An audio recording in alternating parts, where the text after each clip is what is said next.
Ketika bermain bola sepak, seharusnya terdapat beberapa keupayaan asas yang perlu ada untuk menjadi yang terbaik. Antara keupayaan tersebut adalah kesedaran di atas padang atau sering dipanggil sebagai awareness. Secara kasarnya, keupayaan ini membuatkan seorang pemain itu menyedari persekitaran padang apa yang sedang berlaku. Sekiranya ditanyakan kepada kita, apakah perkara yang perlu dilakukan semasa bermain bola sepak?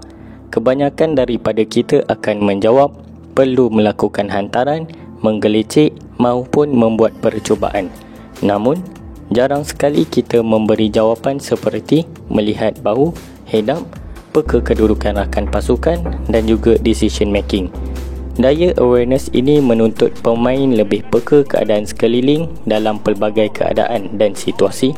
Kepentingan head up adalah antara aspek utama dalam mengamalkan awareness ketika bola berada di kaki. Manakala shoulders checking adalah ketika mana bola tidak berada di kaki. Namun, ia tidak hanya menuntut kepada dua situasi itu sahaja, bahkan lebih daripada itu.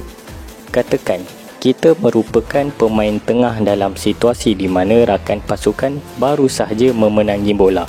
Sebelum kita menerima bola daripada mereka, ada beberapa langkah yang perlu diambil, seperti mengetahui kedudukan 10 rakan pasukan yang lain dan mengambil kira mereka yang paling hampir.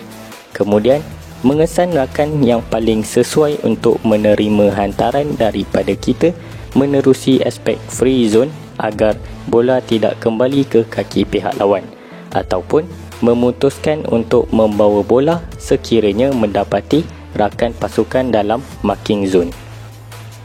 Bagaimana mahu meningkatkan daya awareness di atas padang? Secara asasnya, keupayaan ini mengutamakan ketajaman mata dan penglihatan. Maka, pertama sekali ialah lakukan secara kerap latihan membawa bola tanpa memandang bola. Dengan kata lainnya, ia dipanggil sebagai head up ataupun chin up. Hal ini akan meningkatkan daya penglihatan di atas padang. Selain itu, sebagai pemain yang bagus, seorang pemain itu perlu mengesan persekitaran padang. Hal ini akan membuatkan seseorang itu mampu melakarkan keadaan padang di dalam kepala mereka.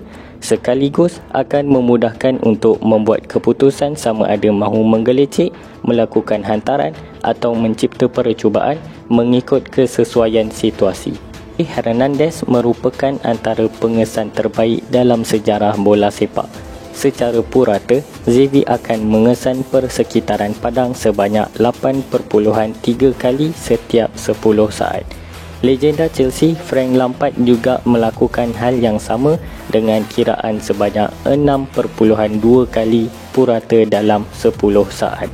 Perkara ini memainkan peranan yang sangat penting menjadikan mereka sebagai pemain tengah terbaik dunia pada ketika itu. Pemain yang mahu tingkatkan daya awareness ini juga boleh lakukan latihan rondo dalam tight space ataupun dalam ruangan yang sempit.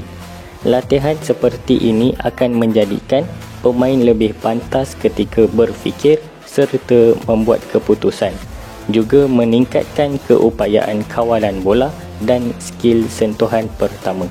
Sebagai penutup video, bonus untuk tips ini ialah kerapkan menonton bola sepak di kaca TV dengan mengambil perhatian kepada pemain yang cemerlang dalam awareness skills.